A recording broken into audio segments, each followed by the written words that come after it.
itu Pak ya. Ya, disesuaikan aja keadaan jenazah. Silahkan buat baju. Kalau buat baju gamis bagi dua Pak ya, yang 2 meter itu bagi dua, jadi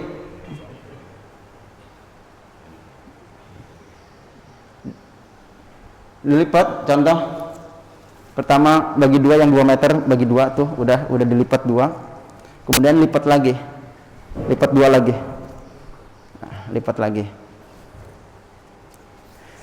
Ingat Pak, kalau Bapak ingat di sini cara bikin baju, ya cara motong baju, udah ingat, tinggal praktik di rumah pakai apa. Cukup pakai koran aja, karena sudah ada ilmu itu, ya gampang bikin baju, ya lipat aja. Anggaplah di rumah jenazah balita gitu kan, Bapak nanti korannya kan nggak terlalu panjang, buatkan aja seperti itu, atau kain yang sisa-sisa, ya di sini mana. Kemudian dibolongin Pak ya, bagian ujung lipatan tuh ya, di sini dibolongin ya. Panjangnya itu 1 jengkal aja cukup untuk leher nantinya ya, gunanya untuk leher ya, di sini aja ya. Ya, ini nanti akan terlihat bagus ya ketika mau pakai baju, pakai sarung, nanti kelihatan jenazah itu rapi, bagus gitu kan. Kalau hanya itu aja kelihatannya nggak rapi, nah, ya. Ini kita dilengkapi dengan ini, pelengkap aja. Bolongin aja Pak. Bolonginnya gampang, lingkarannya cara huruf D aja cukup ya, huruf D diingat. Itu lingkar, itunya untuk lehernya nanti.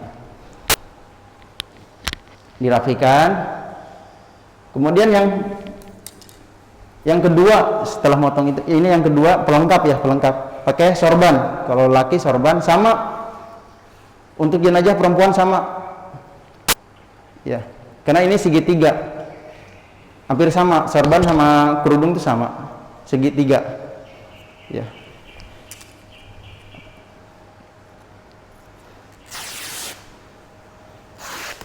Nah ini sorban ya.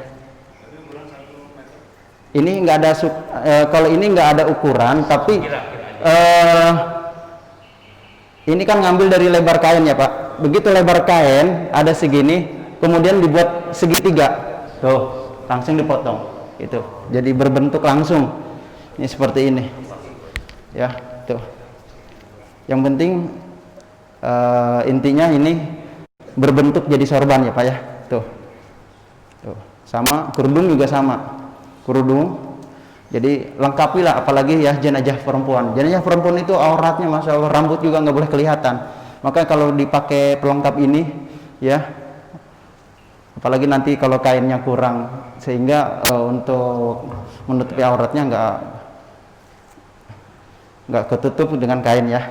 Itu pelengkap aja. Kemudian yang ketiganya itu tadi gamis, itu sorban. Yang ketiganya sarung.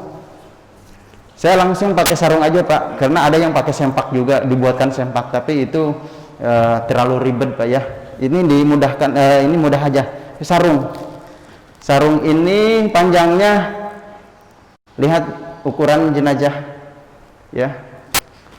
Kalau dipakai sama kita nih, ukuran ini udah cukup ya, udah cukup seperti kain sarung ya. Kain sarung panjangnya 1 meter lebih, 1 meter lebih panjangnya, 1,5 meter boleh ya. Ini pertama.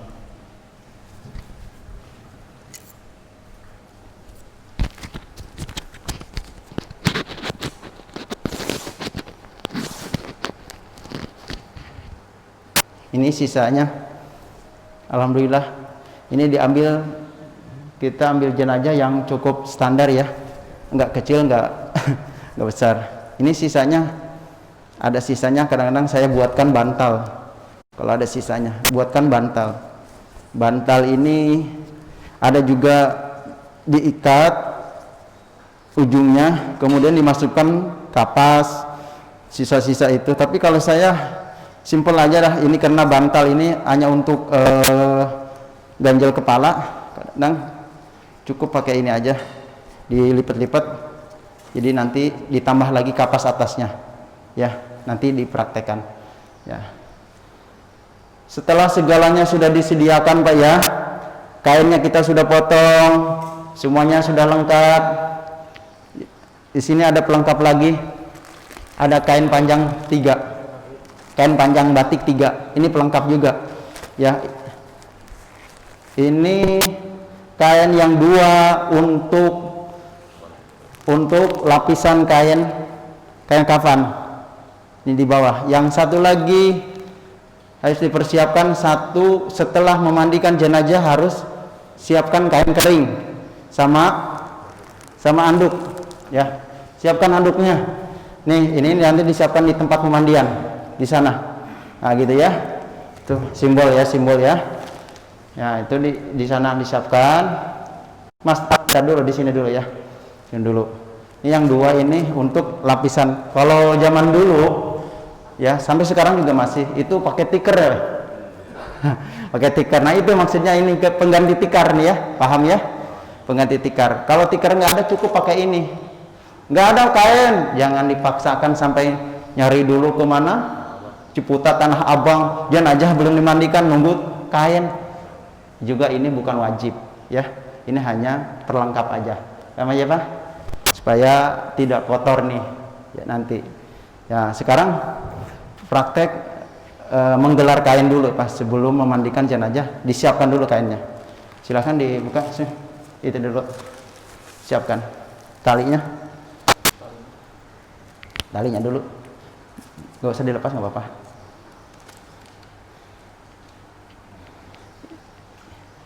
Ambil tali 3 dulu Pak ya, 3 dulu untuk di bawah kain panjang, 3 dulu nih, letakkan tali 3. Kalau nanti bapak-bapak ya seperti ada yang musibah, kemudian kain panjangnya nggak ada ya, nggak ada, cukuplah pakai kain tadi aja. Ini pelengkap 3 ya. Nih, ini anggap tikar Pak ya, ada masih aja sekarang menggunakan tikar. Tapi kalau saya enggak Pak, udah pakai kain aja, kain panjang. Perhatikan ya Bu ya, 3 ya. Nah Bu, kalau jenazahnya besar gimana ini, mana cukup ini kan, apalagi yang saya tadi katakan terbesar di Indonesia kan badannya besar, gimana ini, sedangkan ini kain 2 ini nggak menutupi kan gitu ya. Nah di sini ada cara yang harus supaya ketika membungkusnya muat, seperti ini Pak ya.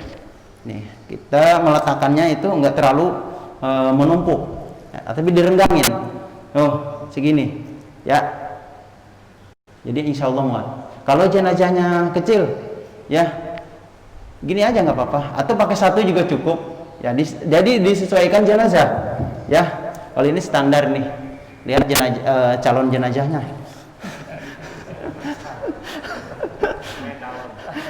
Calon mayat ya. Nah, terus yang tali 5, ada sisa 5 tali, ini di atas kain batik atau di atas tikar ya Bu ya, 5.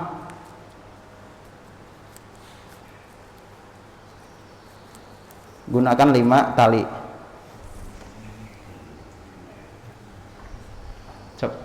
Coba ya, 5 ya.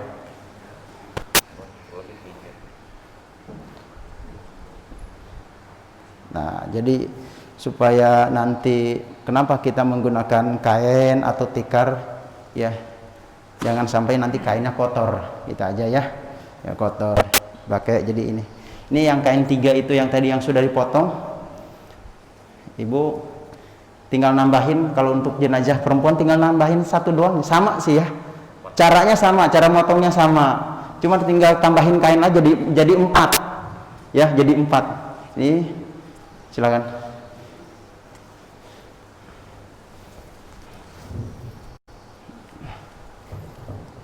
Letakkan bagian kanan dulu, kanan dari jenazah, ya. Di sini nih, kanan sini, kanan sini. Kalau jenazahnya terlentang adanya di posisi ini pertama, yang ini. Nah, dilihat kita ukuran jenazah ya Pak ya, dari jenazah kanan. Nah, buat standar dulu, standar. Di mana aja? Ini belum, soalnya belum. Ini masih bebas aja, di mana aja kepalanya nanti. Baru ketahuannya nanti kalau udah dipasang bantal gitu kan, nanti terserah mau di mana aja, mau sebelah sana mau sebelah sini, disesuaikan tempat keadaan kondisi di rumah keluarga ya. Nah, saya tadi sampaikan Pak ya, mohon disimak. Jadi kalau ada jenazah yang besar, ini cukup nggak ini kain? Insya Allah Pak, insya Allah cukup Pak ya. Tuh besar insya Allah, sebesar di mana gitu, kalau di Indonesia sebesar apa kita insya Allah jenazah cukup ya. Kalau jenazahnya ya sedang, standar kayak begini. Nih lihat nih, tadi contohnya itu kan, karena contohnya itu ya segini. Kalau bagaimana kalau jenazahnya badannya seperti saya nih, ya insya Allah. Kalau jenazahnya sedang, kalau untuk jenazah perempuan, Ibu, letakkanlah seperti ini. Pertama, yang kedua seperti ini. Kemudian yang kain yang ketiga mana? Ini. Ya, kain yang ketiga Bu, sama, letakkan sebelah kanan. Yang tadi kan kanan, kemudian kiri. Ya, untuk jenazah perempuan letakkan lagi di kanan. Coba biar Ibu lihat ya Bu ya. Letakkannya di kanan. Jadi numpuk. Ya, nanti yang keempatnya juga sebelah kiri numpuk juga. Bagaimana kalau jenazah yang laki di tengah? Itu aja ya. Ini untuk jenazah laki. Kalau untuk jenazah perempuan, kenapa perempuan banyak pakaiannya? Ya, itu saya yang tadi sampaikan, karena perempuan itu seluruh badannya itu aurat. Ya, itu. Jadi harus menutupi semuanya, harus tebal, jangan sampai kelihatan terbayang gitu ya. Itu harus tebal. Jadi yang ikut ke kubur semua sama kain. Iya. Enggak, kain enggak, cuma itu hanya tadi lapisan aja.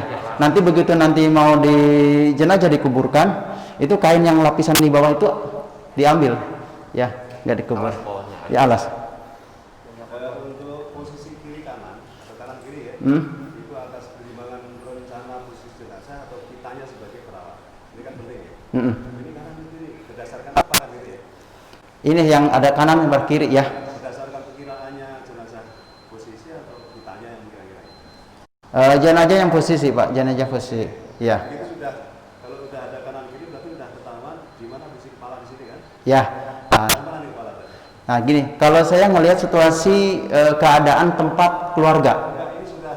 Ini sudah nih ya, sudah terletak nih, sudah diletakkan, sudah dipasang semuanya kain. Mau sebelah sana boleh, mau sebelah sini boleh. Ya. Tadi dibilang yang kanan sana kan? Ya, kanan sini. Ya. Berarti di sini. Sebelah sini boleh. Udah. Kalau nanti untuk menentukan di mana kepalanya, di sini Bu, soalnya di sini untuk masang kain dulu, bukan untuk membungkus, bukan. Ya, lihat kita sama-sama kita perhatikan nanti di mana. Kadang-kadang gini, mohon maaf, saya sering menggelar kain di tetangga, tapi jenazahnya ada di sebelah, karena di sebelah itu tidak memungkinkan tempat, begitu banyak tamu ya Pak ya nih, gimana caranya kan gitu, izin dari pihak RT RW, mohon izin ke rumah sebelah. Untuk apa? Untuk gelar ini ya. Ini nanti ini bisa dipindahkan. Cara nanti ngafaninnya terserah, nanti mau menghadap kemana aja boleh, itu kepalanya sebelah mana. Yang terakhir yang penting itu jenazah ketika dikafanin, jenazah udah dikafanin semuanya dibungkus, baru diposisikan, diputarkan seperti kita kiblat, seperti kita mensalatkan jenazah. Nah gitu diputar. Kalau untuk ngafanin kepalanya di mana aja boleh. Saya bisa aja nanti ini letakkan ini, sorban ini ada di sebelah sana, bisa juga ada di sebelah sini ya, di mana aja, di mana saya posisi saya di situ gitu kepalanya. Ya, ya. Ini contoh, ini di tetangga ya. Ini contoh ya. Soalnya akan terjadi kejadian nanti. Ya, kalau di rumah keluarga begitu banyak tamunya, kita bingung di mana mau gelar kain. Ya, gimana gitu. Minta izin. Ya, di rumah tetangga. Kalau ada yang bersedia, kadang-kadang nggak bersedia, takut katanya gitu. Jangan lah. Ada pemikiran seperti itu. Ya, padahal cuma ngeletak numpang apa? Numpang gelar, ya, lakutan. Tapi kalau yang sudah biasa, sudah ada peguyuban kematian di warga, seperti contoh yang di komplek Pinus, itu keguyuban kematian, subhanallah. Jadi dimanapun gelar kain bersedia semuanya di rumahnya, siap gitu kan. Nah, sepertinya ya, kalau darurat itu kalau darurat, tapi insya Allah bapak-bapak rumahnya lebar, luas, ya. Nah ini nih, ya, letakkan sorban yang pertama. Letakkan dulu sorbannya. Ya, untuk laki-laki, untuk perempuan sama. Untuk perempuan sama. Ya. Ibu nanti kalau memang lebih jelasnya lagi bagaimana untuk membuat kerudung untuk jenazah perempuan. Ya. Nanti saya sampaikan, Ibu kalau bertanya. Karena di sini ada dibolongin ujungnya. Untuk perempuan dibolongin di sini. Bolongin. Kemudian masukin tali ke dalam. Ada talinya. Buatkan aja talinya, masukin ke dalam supaya nanti mengingat, keriput dia, bagus gitu kan. Kalau untuk jenazah laki nggak keriput, dia kayak ya gitu, diikat ke sini. Nanti dah kita prakteknya ya. Nih, pertama letakkan, coba panjangnya, ukuran meletakkan sorban 1 jengkal dari ujung kain. Coba 1 jengkal. Nah, ya sama ibu, jenazah perempuan juga. Letakkanlah sorban atau kerudung ya 1 jengkal dari ujung kain, ya 1 jengkal. Bapak-bapak boleh panjang nggak apa-apa, diukur aja ya. Kemudian mana bajunya, atau sarung dulu, sarung ini sarung ya Pak ya, sarung nanti untuk rapi kelihatannya. Sarung, coba. Nanti bagi yang mau bersedia untuk menjadi petugas, kita nanti ada privat ya Pak ya, privat ya. Saya insya Allah bersedia itu dipanggil untuk bagaimana untuk lebih apa, untuk mengingat terus gitu kan ya. Kemarin alhamdulillah ada ibu-ibu ya, baru seminggu dia udah berhasil memandikan jenazah jam 12 malam, bersedianya subhanallah gitu kan. Jam 12 malam Pak, akan terjadi nanti ada. Nanti saya akan ceritakan. Terus ini udah dibuatkan sarung ya Pak. Sarung itu letaknya ini kira-kira nih Pak ya. Karena piling petugas itu kita piling nih, pakai piling nih kalau di sini. Contoh, kalau di sini kepala ya, kepala jangan di sini. Kepala di tengah-tengah nih. Tengah-tengah ya. Perhatikan di tengah-tengah kepala, jangan sampai mentok ke sini ya, di sini nanti patokannya nanti patokannya baju. Ini letakannya di mana? Berarti kan kepala, badan, pinggang, berarti agak turun Mas, turun ya. Di pinggang nih adanya nanti ini ujung pinggang ya, bagian ini pinggang ya, kepala, badan, kemudian ini mohon maaf ini bagian pantatnya ya. Nah itu seperti itu. Kemudian letakkan baju gamisnya sama Bu. Untuk jenazah perempuan juga sama. Ini caranya sama. Yang bedanya itu cuma kain aja ya. Jumlahnya ada 4 ya.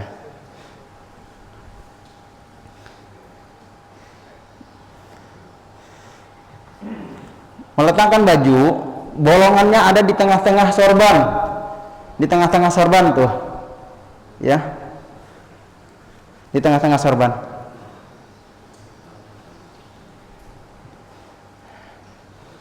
Udah di tengah-tengah sorban, kemudian ambil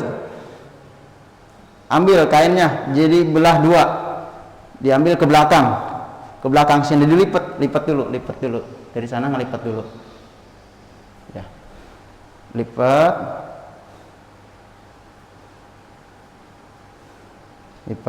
terus lipat. Nah, lipat ya. Tuh, adanya di tengah-tengah sorban tadi. Di mana posisi kepala? Ini contoh bantal ya Pak ya. Contoh nih bantal. Ganjel ya. Kalau kadang-kadang jenazah itu nggak maksimal ya ininya. Kadang-kadang kalau memang sudah kaku itu nggak, kadang-kadang ke belakang gitu. Kemarin ganjel supaya lurus, tegak ya. Di sini nih.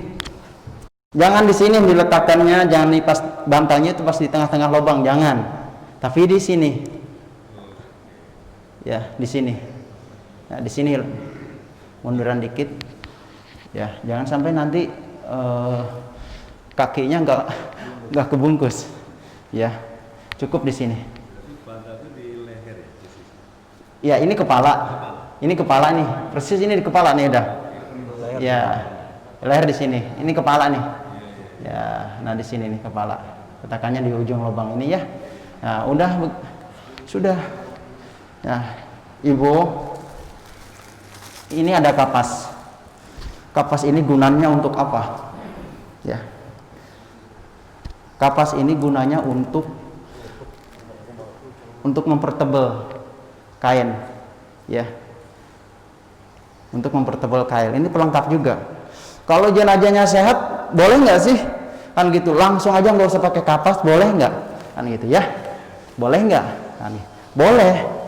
Ya. Kalau jenazahnya sehat, kemudian segera dimandikan, disolatkan, diberangkatkan, dikuburkan, itu boleh. Jangan diperlambat, karena kalau diperlambat, mohon maaf, khawatir ada darah keluar dari hidung, dari hidung, dari telinga, itu insya Allah ada darah nanti keluar. Apalagi mohon maaf kalau jenazah punya penyakit gula, itu harus disegerakan, nggak boleh diinapkan. Kadang-kadang kalau diinapkan itu karena tanggung biasanya. Kalau sore meninggal nggak cukup dan waktu untuk memakamkan sehingga diinapkan. Makanya ini gunakan kapas. Gunakan kapas. Ini simbol aja ya. Simbol. Kapas ini gunanya untuk ini juga jangan dijadikan salah satu benar-benar ini harus wajib, ini wajib gitu kan. Nggak ada kapas, cari dulu di parung. Jangan dimandikan dulu jenazah. Nggak seperti itu. Nggak seperti itu ya. Kita mudahkan untuk jenazah. Tapi sekarang sudah dipersiapkan sebelum memandikan jenazah itu tadi ya. Ini kapasnya dibelah, dipasang di situ. Seluruh badan di bawah ini nanti begitu diletakkan nanti jenazahnya empuk ya, merasa hangat. Ya, seperti itu. Nah, kemudian ini saya nggak di ini ya Pak, nggak digelar kapasnya karena mau mangkas ini nanti belepotan gitu kan. Nempel semuanya. Nah, ini saya hanya menyampaikan aja, menjelaskan aja. Kemudian pelengkapnya apa? Di situ untuk meletakkan, untuk perlengkapnya, di sini ada kapur barus, sedikit aja.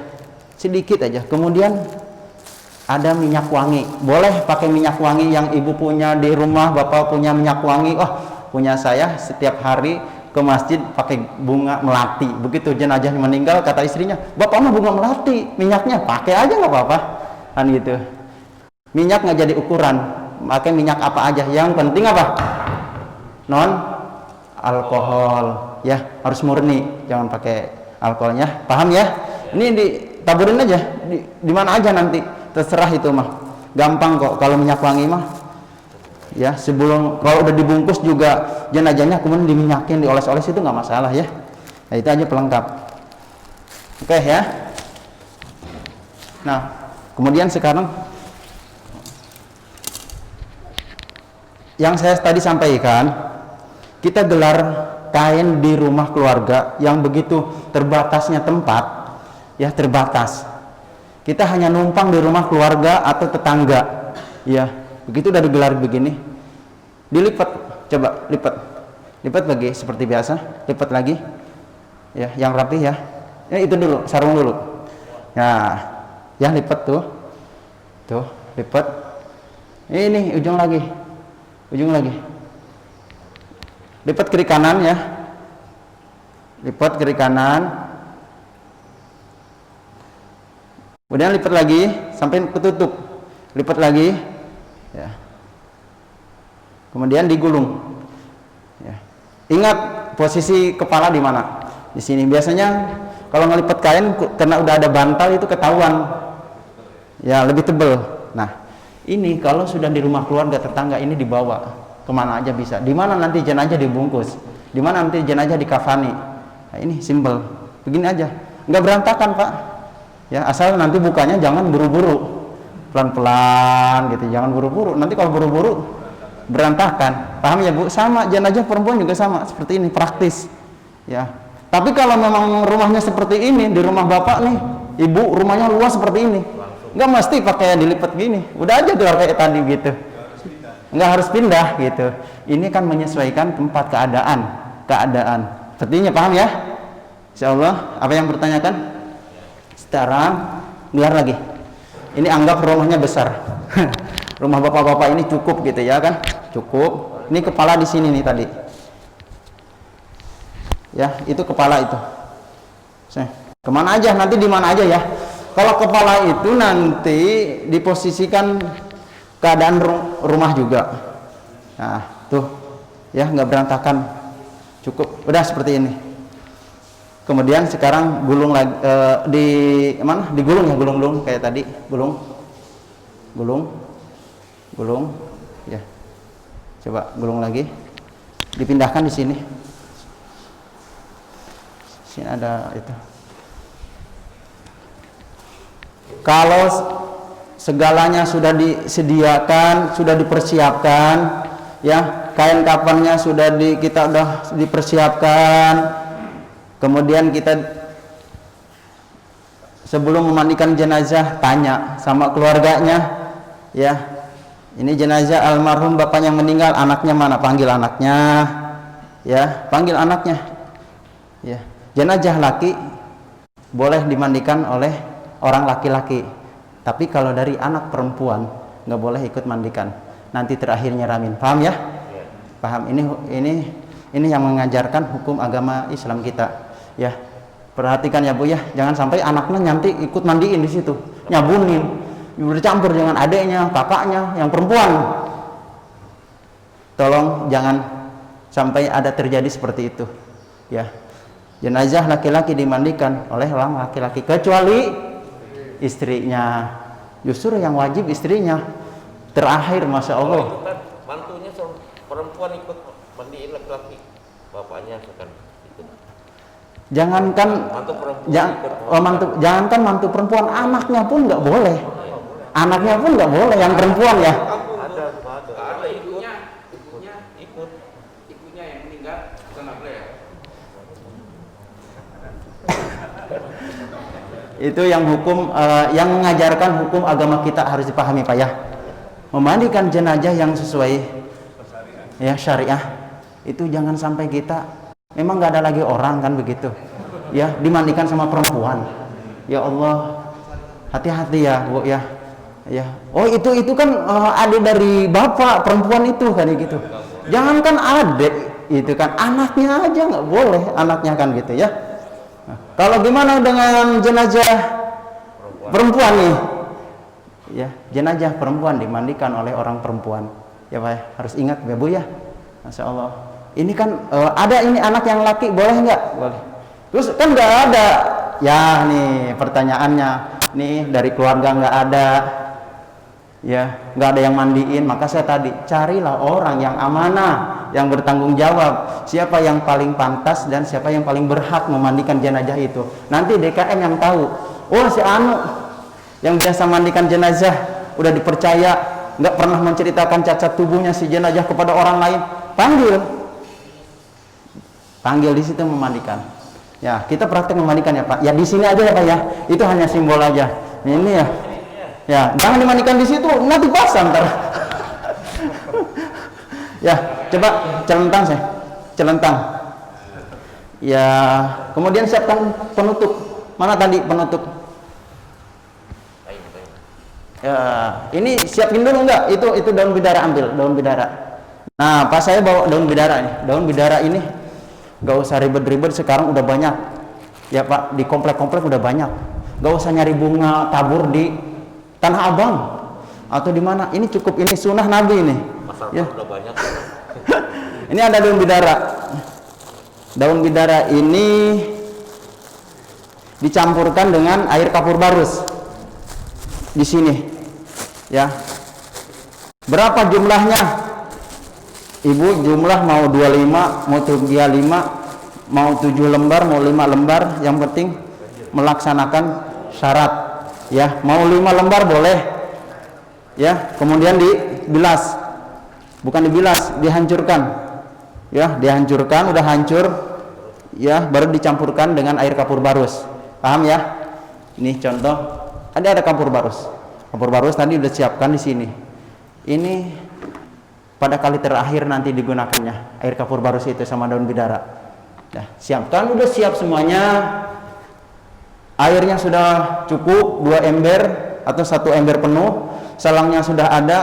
Periksa dulu semuanya, jangan buru-buru memandikan jenazah. Memang iya, jenazah itu disegerakan bukan untuk diburu-buru, ya. Disegerakan itu artinya jangan sampai ditunda-tunda. Tapi kalau untuk pelaksanaannya jangan buru-buru, belum lengkap semuanya, dibawa jenazah ke tempat pemandian, bingung mana airnya, kan gitu, mana sabunnya, wah dicari itu semuanya. Jangan seperti itu, ya. Coba sekarang kita praktek memandikan jenazah. Mau nggak dimandiin? Hah? Oh mau? Oh, dikira nggak mau. Iya ya. Ini camat nih Pak, camat ini. Ini camat ini. Masya Allah, enak banget di sini tidur ya, orang-orang mah pada duduk enak tidur. Iya. Posisinya memandikan jenazah nggak harus madep ke mana. Itu kan posisi rumah keluarga itu ada yang madep ke kiblat, ke timur, selatan, utara, ya. Ya, garasinya madep ke mana? Ya, ikutin aja. Ya, ikutin aja. Ini jendela. Ini garasi, jadi kepalanya ada sebelah kanan kita, nah rumah kita, karena rumah kita di sebelah sana menghadap ke utara, contohnya seperti itu, ya. Nggak harus mesti madep kiblat, ya. Itu jangan kadang-kadang memaksakan, mandikan jenazah madepkan ke kiblat, itu mohon maaf, itu salah penerapan. Yang dimaksud jenazah menghadapkan ke kiblat nih, ya. Pertanyaan juga banyak nih, Pak, jenazah menghadapkan ke kiblat. Ada yang kepalanya ke kiblat, karena tadi harus menghadapkan ke kiblat. Jenazahnya kepalanya ke kiblat, katanya gitu kan. Ini sering berdebat nih, mohon maaf Bu, ya, sering berdebat. Terus gimana meletakkan jenazah menghadap ke kiblat itu? Kalau kita sholat yang mohon maaf yang tidak bisa berdiri, hanya bisa duduk, berbaring atau duduk, itu kakinya kemana? Ke kiblat kan? Kalau kita sholat begini, ini madep kiblat, ya. Kita begitu bangun madep ke kiblat. Coba kalau ke sini kepalanya ke kiblat, kita sholat memang menghadapnya ke sana. Jadi seperti itu ya Pak, ya, dipahami itu. Tapi nggak dijadikan syarat kalau rumah kita juga, ya, dalam keadaan terbatas, ya Pak, nggak langsung. Tapi yang penting nanti diletakkan jenazah itu ketika udah selesai memandikan, baru menghadapkan, kita sholatkan jenazah seperti itu. Kalau sebelum memandikan nggak masalah, itu menyesuaikan tempat. Tapi kalau tempatnya dari rumah sakit, jenazah dibawa ke rumahnya luas, menghadapkan ke kiblat, kakinya adanya di kiblat, seperti itu ya Pak, ya, paham ya, seperti itu.